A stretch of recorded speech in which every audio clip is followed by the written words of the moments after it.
Hey everyone, welcome back to another episode of Quill and Hammer Reforging Fiction. I am Trevor. And I'm Zach, everybody. We're going to be talking about Pirates of the Caribbean today. Absolutely, and specifically Pirates of the Caribbean 2, Dead Man's Chest.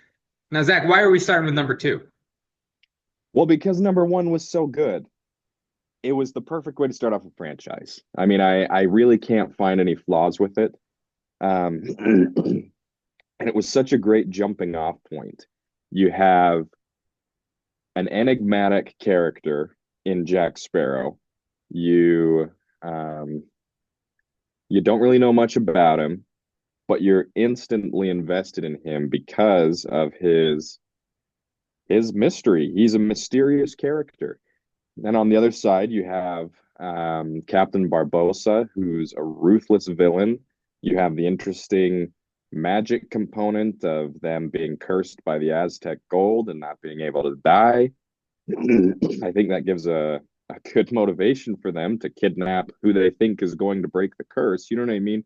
Everything about it is great. You have Will Turner, who is the plucky young hero who sets off to try and save Elizabeth Swann. I mean, it's just sure, maybe there are a lot of tropes, but they do them well. They do them well, and it's an interesting story and it's exciting. And honestly, I can't find anything wrong with it. But then we come to Dead Man's Chest. But then we come to Dead Man's Chest, don't we?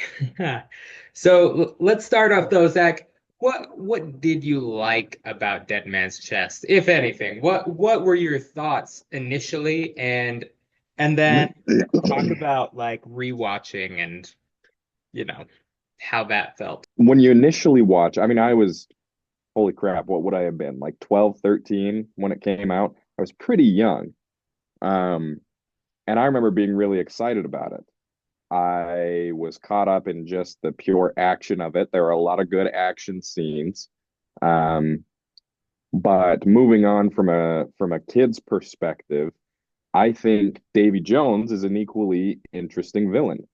You know, he's the mysterious one in Dead Man's Chest. You wonder, okay, well, what is this octopus guy? You know, and he's equally as ruthless. I think about the um the scene where what would it have been? Will Turner goes to investigate the shipwreck, and there are men who are dead or dying, and he gives them the opportunity to serve on his ship, and if they refuse, he just kills them. And he's the kind of villain that started off having an important role, but loses loses the plot, so to speak, because it's a hard thing to do. It's hard to ferry souls back and forth forever. But so I would say good thing about Dead Man's Chest is Davy Jones. I think he's a great villain. I agree, and I don't necessarily hate the plot as much as the execution fell very flat for me. Yeah. Yeah. And most of it is character based. I know you and I have talked about this. Let's talk about Jack Sparrow. There is a change in between who Jack is in the first movie and that pirate that you just fell in love with and cared and you like he's a pirate and a good man, But like what changed? What I mean, point out some things that just bothered you in it. I know you and I have talked about this a lot, but what were the things that bothered you? And then what was the conclusion you drew from that? So it took me a long time to make these conclusions. There are total of five Pirates films. The first one came out when I was 10. The last one came out when I was 23, 24, something like that. So it's a 14-year span of time. And it took me all those 14 years until I watched the fifth one in the theater to realize why they just fell flat. It's like they were never fulfilling enough. And as I started thinking about it, it's like you said, it comes down to the change in who Jack Sparrow is. In the first film, like I mentioned, he's this mysterious guy. He's out for revenge. He's cold, not cold, but he's calculating. He's inventive. He's resourceful. And you said it yourself. The whole point of the movie of Jack's character was that, yeah, he's a pirate, but he is a good man. He saves Elizabeth Swann when he didn't have to. Let's see, does he do anything else? No, I'm kidding. But he is a good man. He's a good man and he's a pirate. And that was the point. That was his character. But then you turn around and you go to Dead Man's Chest, and what's his plot the entire time? He is looking for 100 people to sacrifice to Davy Jones so that he can keep living. And that's just so different from who he was. You know what I mean? He saved Elizabeth Swann out of the goodness of his heart, could have drowned, ended up getting arrested because of what he did, knew Mhm. that would probably be the case, but he did it anyway. And then now you turn around and it appears to be maybe a year or two later, and he's ready to sacrifice 100 people just to save his own skin. Right. And I guess the problem with this movie, and you and I talked about it previously, but it's the sequel problem, is Mm-hmm. people focus on the wrong things and forget what was magical in the first place. It's not a pirate film. It is a film about three characters, four characters, if you count Norrington being, you know, more or less a main character. And these characters are growing from place to place and learning what, you know, about themselves. That's who you care about. You care about the three and kind of Norrington, but not really kind of. Um, and it just rubs you wrong the way that they were they finished so strong in the first one where Jack Sparrow was a good man. Will was able to accept that you can be a pirate and a good man. Elizabeth finally decided that she was gonna, be with Will instead of Norrington, even though Norrington was supposed to be the one that she was, destined to be with or whatever. It was Mm-hmm. like they came and ended at such a good place, and then it just was like, well, we've got these characters. What do we do now? Exactly. And then you think, oh, it was funny when Jack was running weird. Let's lean into that. And it's like, no, that was not the part that we loved. It's the mystery. And, he's clearly self-motivated. But when the chips fall down, it's who he is. And he was never a bad man, though. Like, he's a pirate. You don't get into piracy because you are a good man, right? Maybe Right. not a good man, but because you are not self-interested. But um, but it's like, okay, he's got this crew of pirates, and then he disappears for a while, and the first thing you see of him is him in that coffin. Mm-hmm. It's just weird. He's in a coffin, and then he takes the leg out and he starts paddling with the leg. Like, I don't know, it sets the tone for the movie, right? Where it's just like, okay, this is gonna be a little weird. I think I watched Cinema Sins. They have a video on Dead Man's Chest about, everything wrong with Dead Man's Chest. Um, One of the things they kept mentioning is it seems like there are all these really interesting, fun adventures that Jack goes on behind the scenes.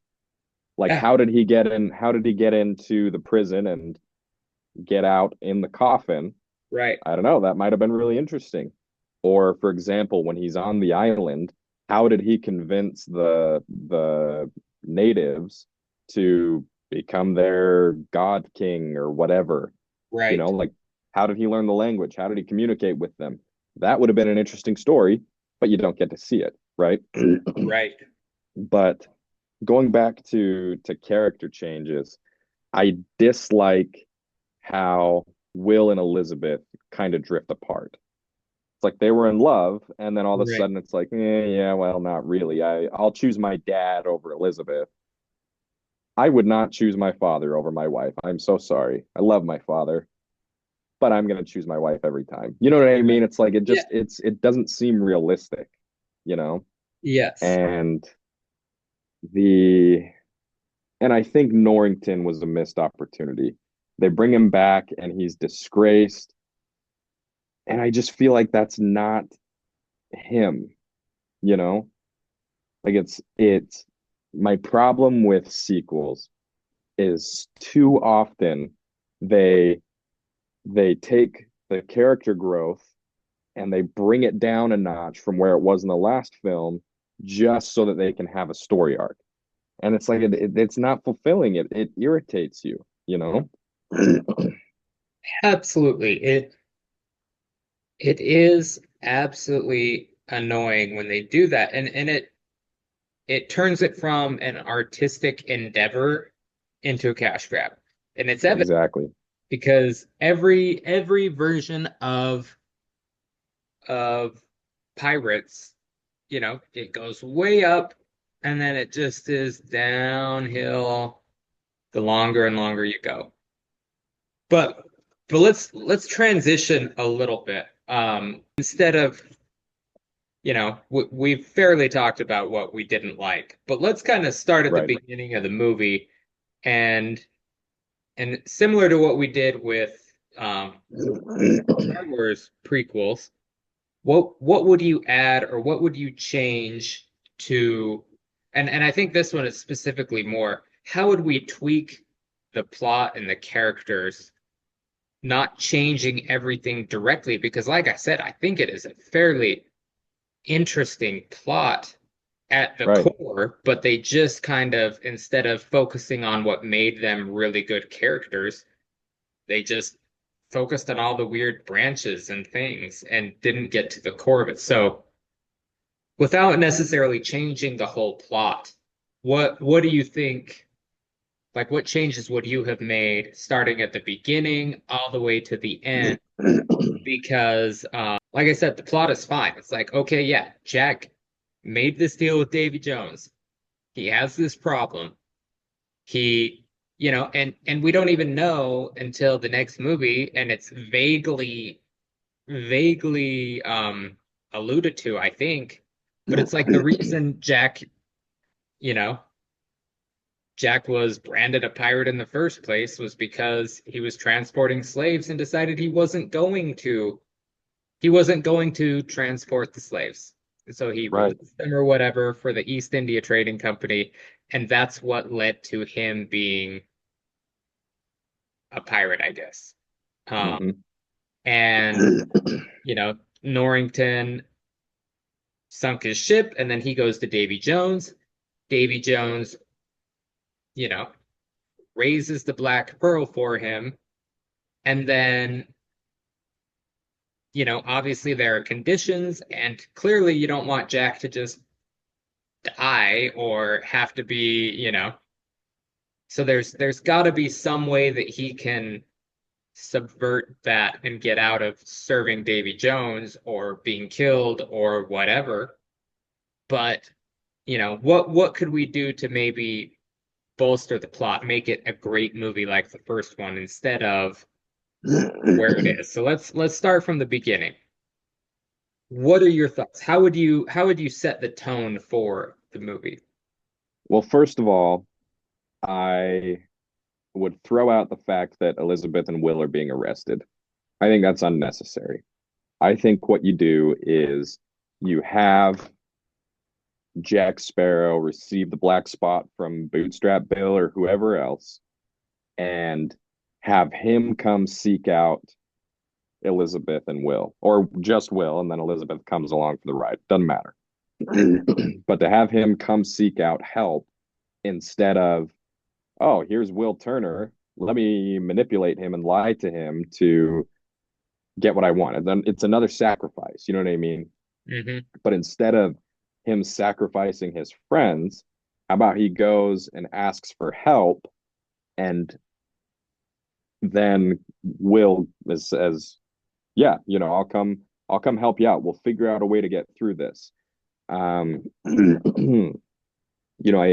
think it would make a lot better character development for, let's say they have that encounter where they're on the Pearl, they come to the shipwreck, and Davy Jones appears, and he says, "Well, I've got to take somebody," and Will steps in to say, "No, let me come and serve on the ship in place of Jack while Jack does whatever." And I don't know what that thing is, Right. but it's like Will wouldn't have risked his life to save Jack from being hung in at the end of the first film if he didn't like him. It's not Right. like, oh yeah, well, you scratch my back, I scratch yours because you took me across the ocean to save Elizabeth. But it's like they cared about each other. You know what I mean?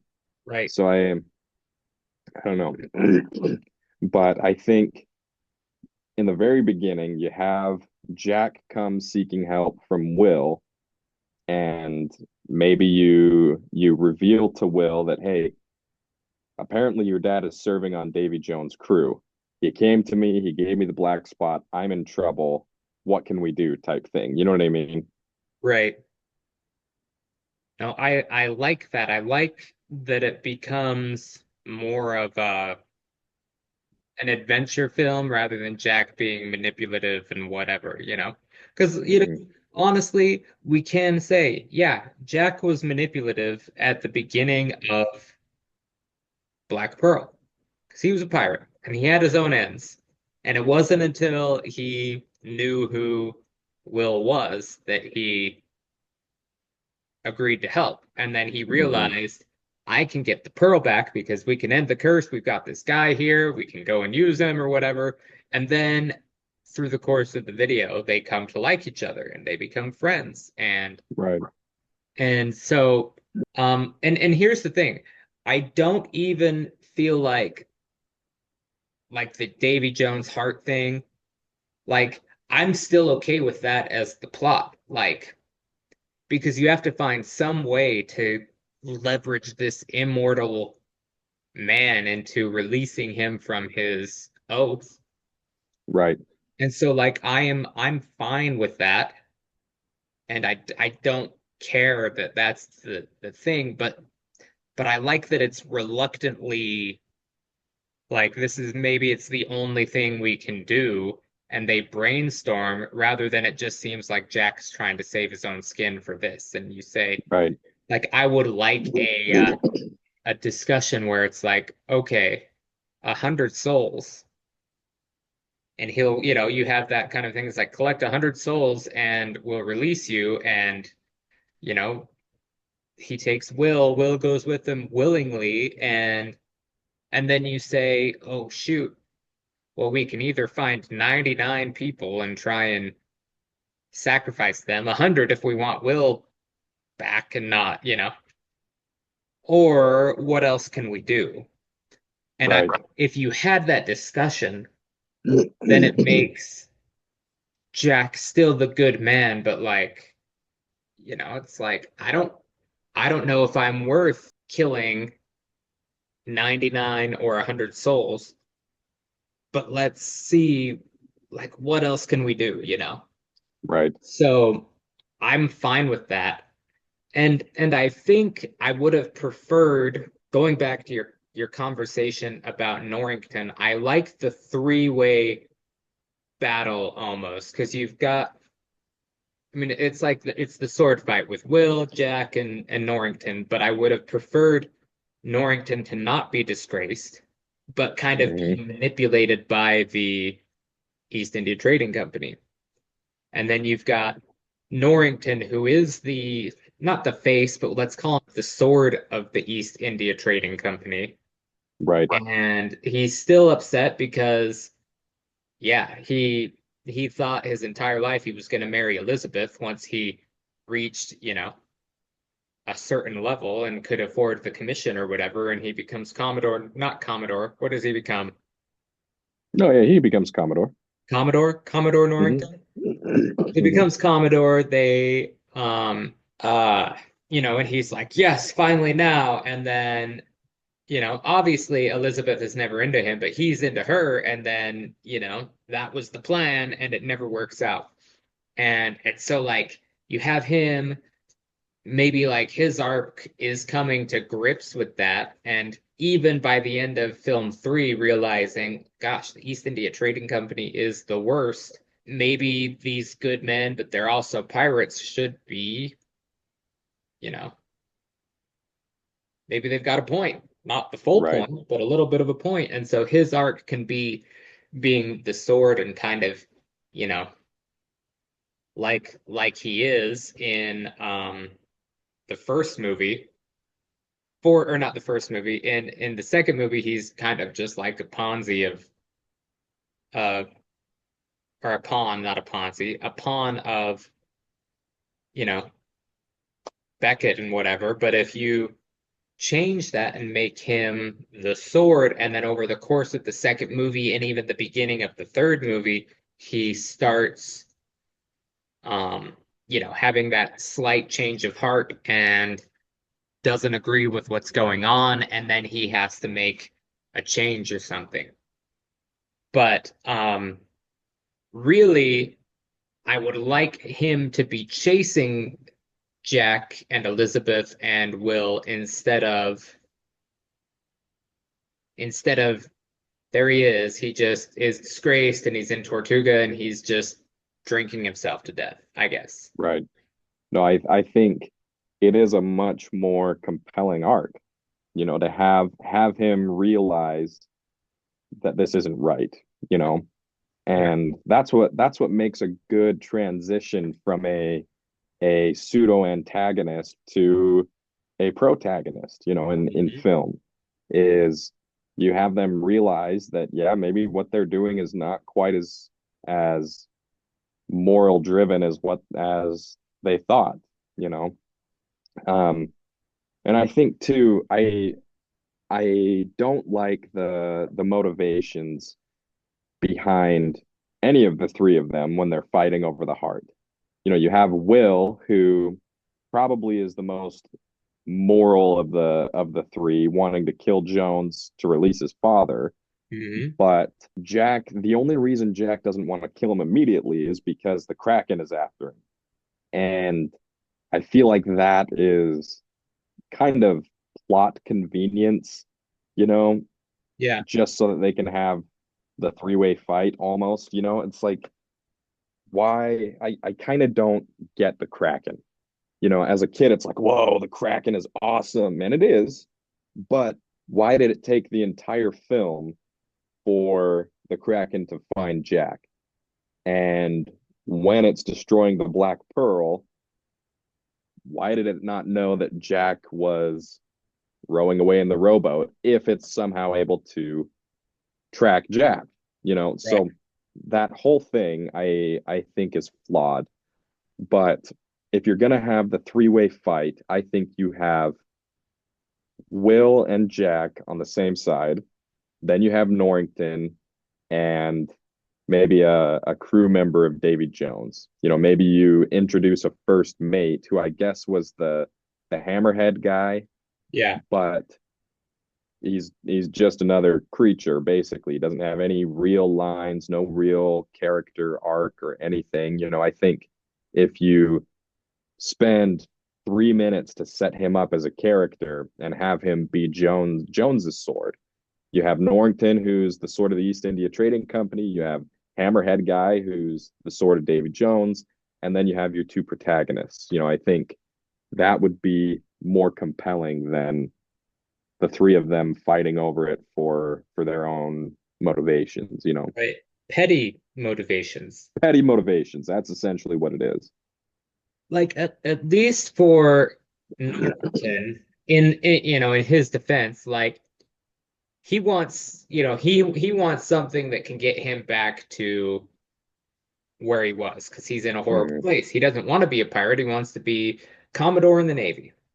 But if you take that away and make him like he is doing his duty, as a Commodore, as a member of the British, Navy, and um, he's obviously being manipulated by Norrington or not Norrington, by Beckett's, for his own end. But like, if you take that and it's his duty and he is very duty motivated and that's part of the arc is like, he's fighting and he's doing these things and he starts to kind of have this inkling of like, well, why am I doing this? And then you've got the other guy, and I kind of imagine him like I don't even know his name, but that like really big black guy.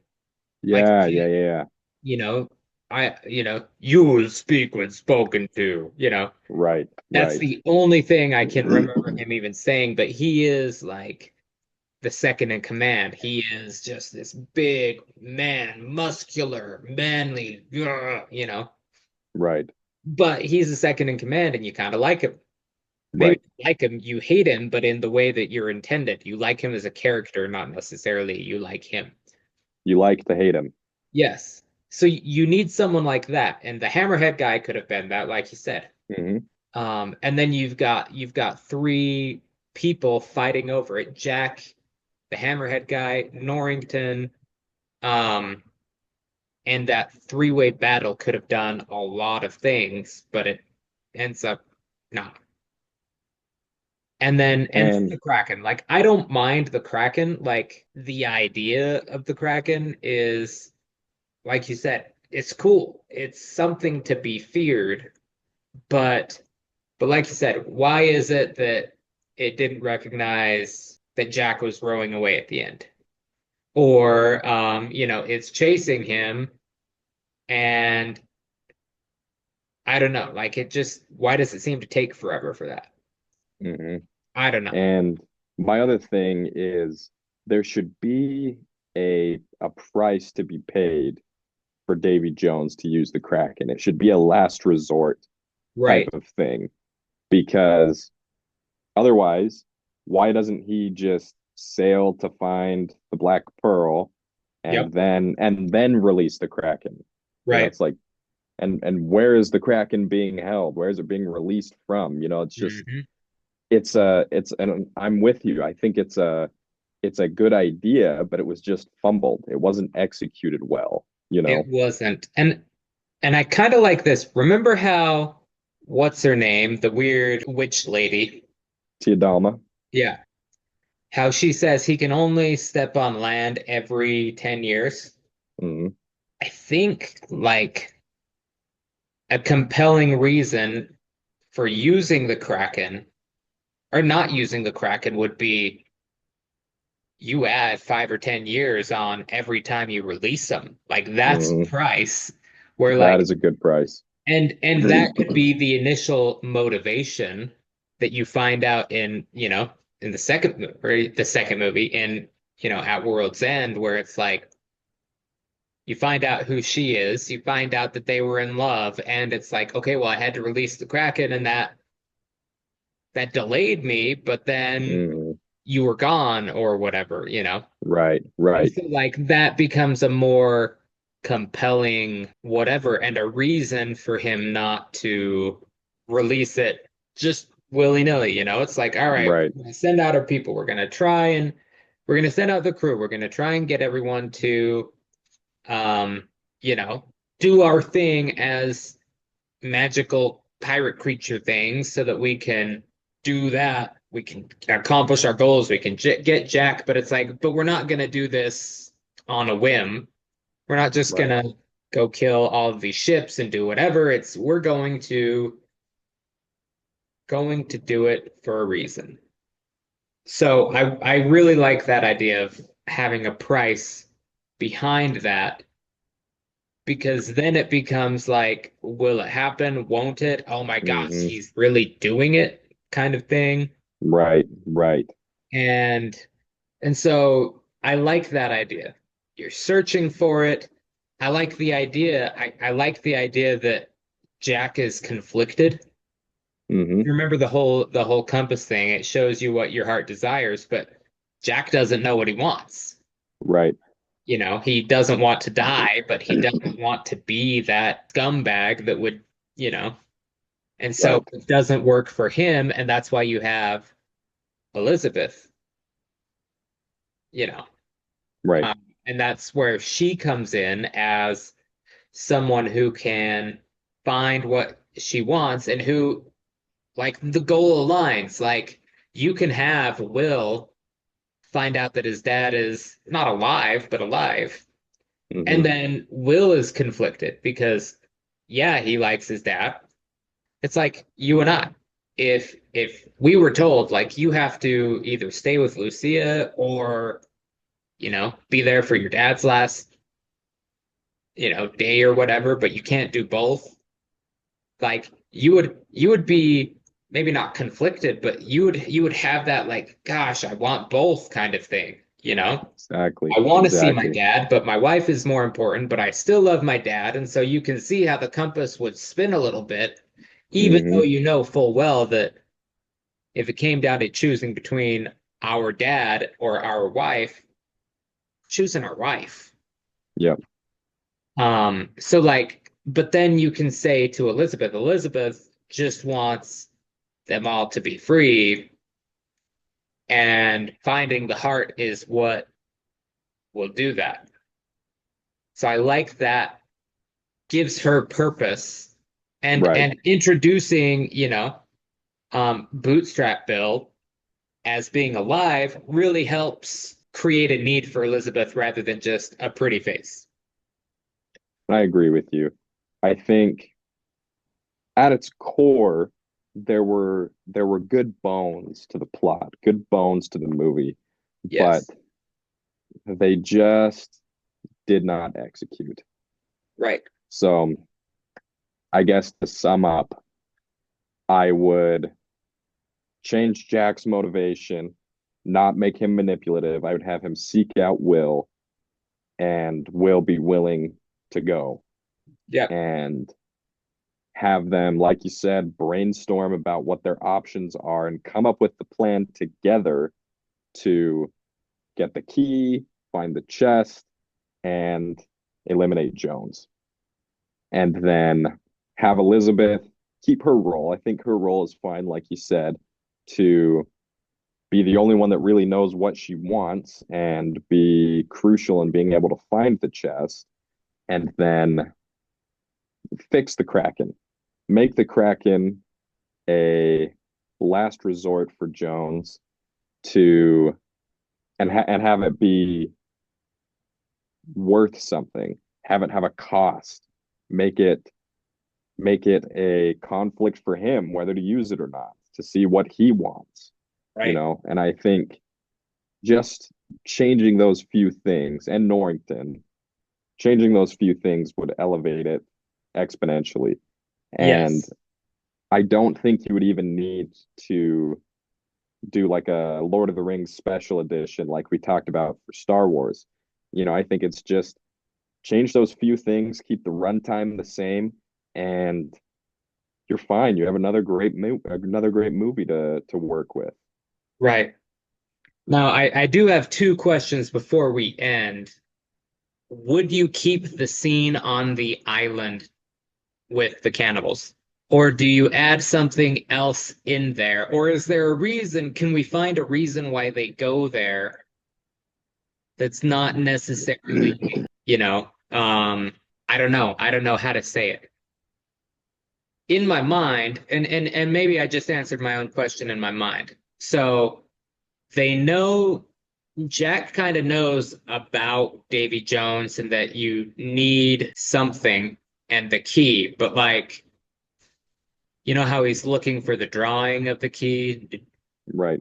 What if we put that on the cannibal island and they all go together and get captured, and then they realize, like, and you don't even need to go into it, but remember in the first movie when Jack is talking to the two guys when he's trying to get on the interceptor, Right. and he says, and all you hear is, and then they made me their chief. Do you remember that? Right. Yes. And so, Yes. like, then they can go back and that's who Jack is, and they capture him and they put everyone else, they imprison the rest of them, but then they try and, and so you have this like subplot where they have to go and get the key or some crucial bit of information, whoops, that was hidden on the island. And it just so happens to be that cannibal island that the Jack was there first and at whatever. You know what I mean? Yes. I think you could manipulate that a little bit better to make it be like, it's a conflict. Jack doesn't want to go back because he knows that you know, that they're going to eat him. They're going Right. to He knows that, but they go back trying to do it, and then it's like, how do we get Jack back because we need him? Right. And so then you have this little 20-minute adventure of them trying to get Jack back. You can introduce the two weird pirates again, the one with the Hmm. eye and the, you know, whatever, and they can come in and you can, they could be a little key part and then join the crew or whatever. I feel like that would solve that issue because if we cut that out, then we've got 20 minutes of plot that we have nothing to do with. But we Well, can, I think just by you saying that, that highlights a problem with that part of the story is it's just filler. it's It's just just filler. filler. If I'm remembering correctly, the only reason why they get to that island is because Jack gets the black spot and he says, "We got to get the land because the Kraken is coming." So Yep. it's just whatever land, and that happens to be it. And then again, like you said, you don't see any of what happens. It's just crew's imprisoned. Jack is apparently their god chief, Yep. but being able to tie it back into that moment in the Black Pearl, I think would make it a whole lot more interesting and have them, like you said, have to go there for a reason, not just, well, we wound up here and now we're all imprisoned. You know what I mean? Right. And I dislike just being there for being there's sake. It's like it was a excuse to have another weird Jack sequence. right. And that brings me back to the problem with Jack is like he gets the black spot and immediately he's like, I've got to run. We need to get to land or whatever. And then it's complete self-interest.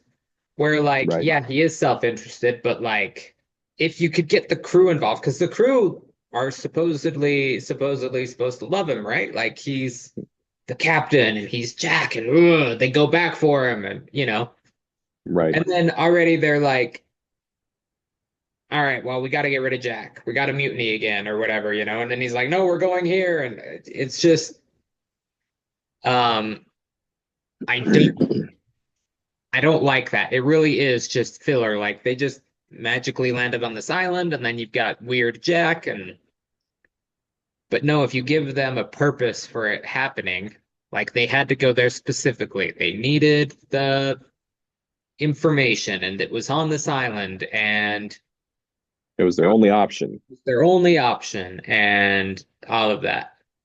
So I like that. We can fix that a little bit. So where it's not just a weird 20-minute filler sequence, it's actually crucial to the plot. Right. Now my final point that I wanted to ask is the conclusion. If you remember, they are out in the ocean and the Kraken is on the way. It has been released. They need to, and I weren't they like fighting Davy Jones's people or not? I can't remember how it happened, but anyway, they're out there in the middle of nowhere and the Kraken is on the way. And Jack, in the movie was rowing away by himself, trying to escape, and then he goes back. And like there's that little chorus, like, yeah, he went back, but then he's trying to save everyone else, and then Elizabeth does that weird seductive kisses him thing, and then you have that conflict between Will and, you know, Elizabeth and Jack, and it's weird, and you know. How would you fix that, do you think? Well, again, you fix it by not having Jack be a self-interested jerk the whole movie. You don't have to have that moment where he comes back if he's not a jerk the whole time. And I think it it would be a lot better if Jack just willingly sacrificed. It's like, okay, well, we have done everything that we could think of and none of it has panned out. It's time. I will I will sacrifice myself to let everybody else go. Right. That's what would make Jack a more lovable character. Um, but I was thinking about this as you were talking. The only reason why they have Jack get eaten by the Kraken is to set up the plot for the next movie. Right. And my final question is, if you could do it over, I'm sure we'll talk about at World's End in a later episode, but if you could go back and you were just coming off the first film, you have the plot for film two, would you try to make the story a two-part story like they do with Dead Man's Chest and At World's End, or would you have the second movie be a self-contained plot and have a complete resolution at the end? What do you think? I kind of like the idea of I kind of like the idea of it being a two part, as it's kind of like, and something that they showed a little bit of is, it's like, okay, the East India Trading Company wins, Jack is dead. Um, Now what do we do? It's kind of like the Empire Strikes Back a little bit, Right, where, you know, there's this victory by the opponent, by the antagonists, and you don't know how to move forward, but clearly the good guys have to win a little bit, like, so I like that part, because, something we didn't talk about is the way that it ends is they're on the island. Jack thinks that, or they think that they've got the chest or the heart in their little jar of sand or whatever, but Norrington takes it and escapes. But you don't know that. And then he gets to the East India Trading Company and hands over the heart. And it's like, that just changes things, because then the entire next movie is, all right, well, now we've got this overpowered group of people with Davy Jones locked away, and they're making him do all of these things. And so I don't mind that. I think if you tried to self-contain it, then what do you do? It's like, we spent all this time looking for the heart, which is the way to, get Jack out of his whatever, and they think they win, but they don't.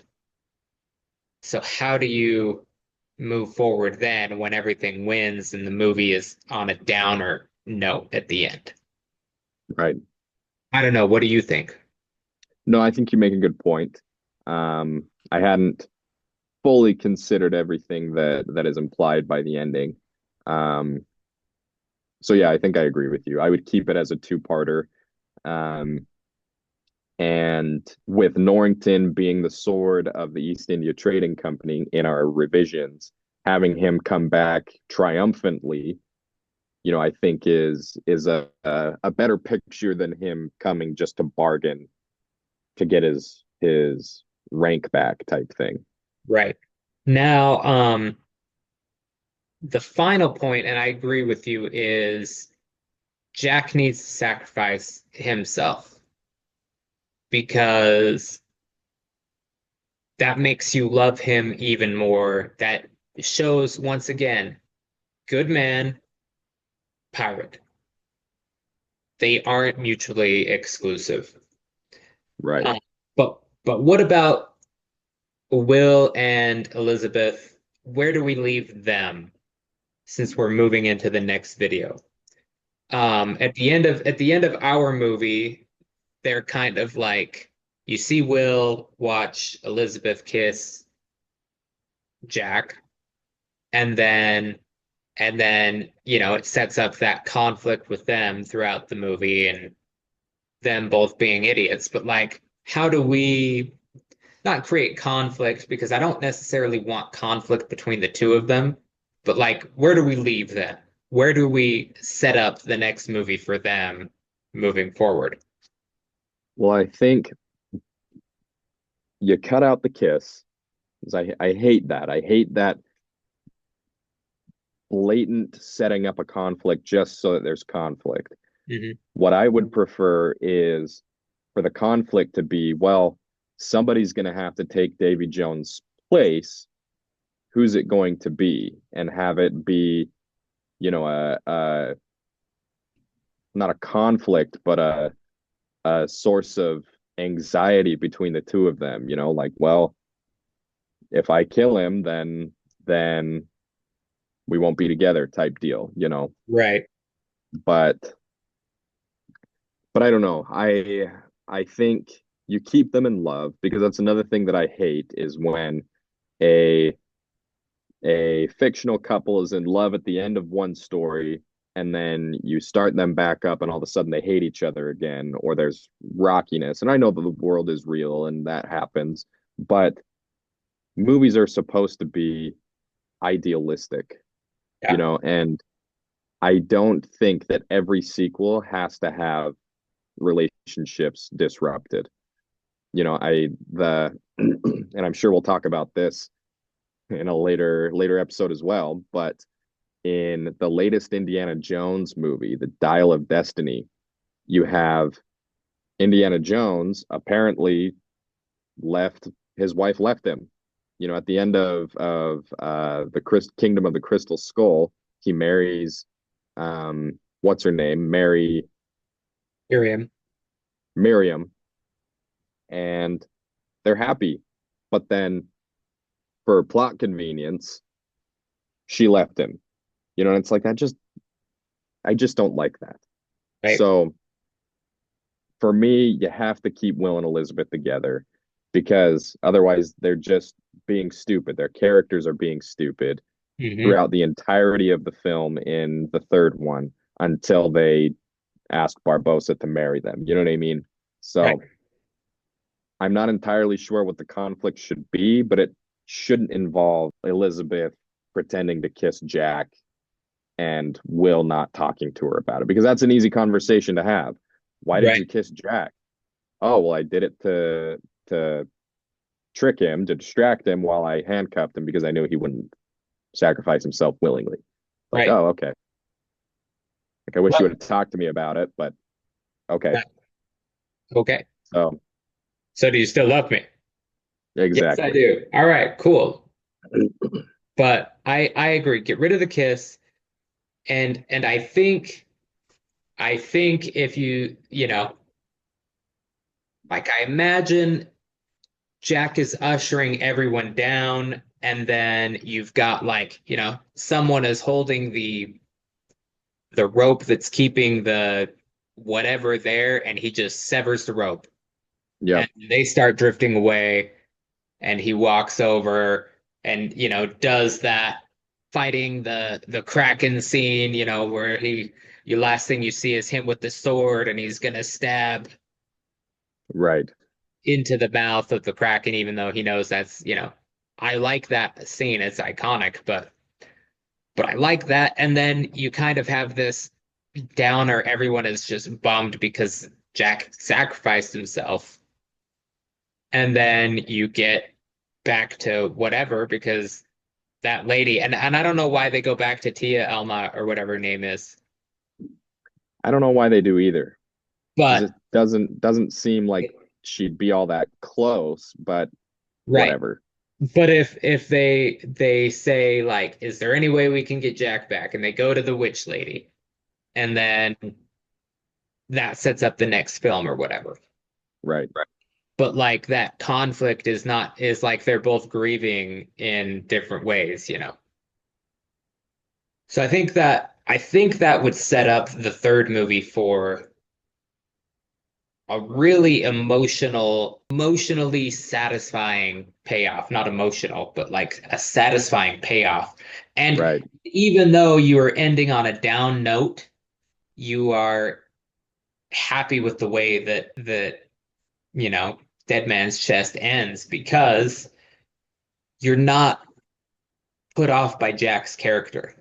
right, You're not annoyed with Will and Elizabeth for being idiots and betraying each other and all of that. I think get rid of all of that stupid conflict and make the core about the friendship and the bond, and then Jack doing what he should have done.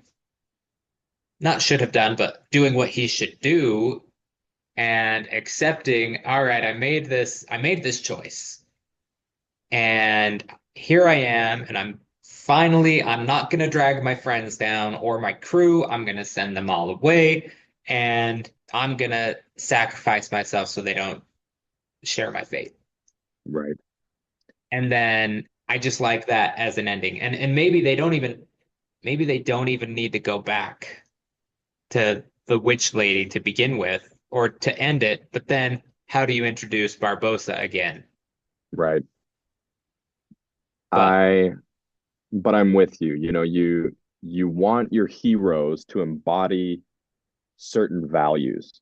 That's the point of fiction, is to show that, to have good hero figures, to have moral figures enacting their values and the values that you share, right, and having Jack decide to do that on his own is what we all wanted, you know. right, But yeah, I don't know how they got back to Diadama's place, but I don't have a problem with that part of the movie, with her bringing Barbosa back and them making the plans to go to Davy Jones' locker and get Jack. I think that's totally fine and it sets it up well.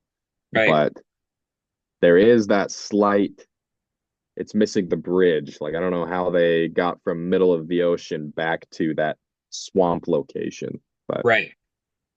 But that's negligible. You almost right, don't need that. It's more, I don't know, like it doesn't really matter how they get there. right, right, You could even have a 2 months later at the bottom of the film or at the bottom of the thing and have them there and it's just like, oh, they decided to go.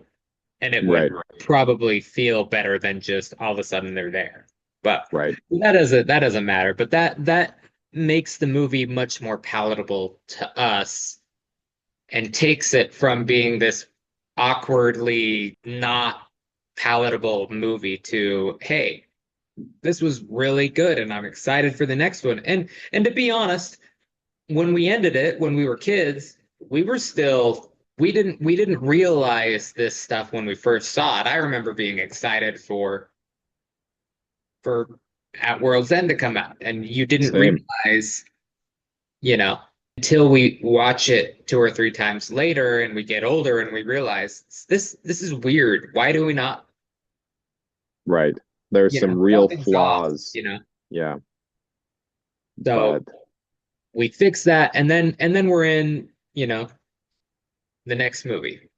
And I think we're gonna leave it here for now, but next week we'll conclude with At World's End, how we would fix that and what changes we would make so that we can end that movie in the same way that we want to end, you know, Curse of the Black Pearl, where everything is tied up nicely. You don't dislike any of the characters and you're satisfied with the ending. right. But we'd love to hear from any of you out there who has any ideas. Send them down in the comments section, get a discussion going, or send us a message on our Instagram or Facebook. Yeah, absolutely. Let us know what you think. And if there are any other movies out there that you want us to tackle, let us know. We will do our best. And we appreciate all of y'all for listening, and we'll catch you next week. We've been Reforging Fiction. We'll see you next time. See you next time.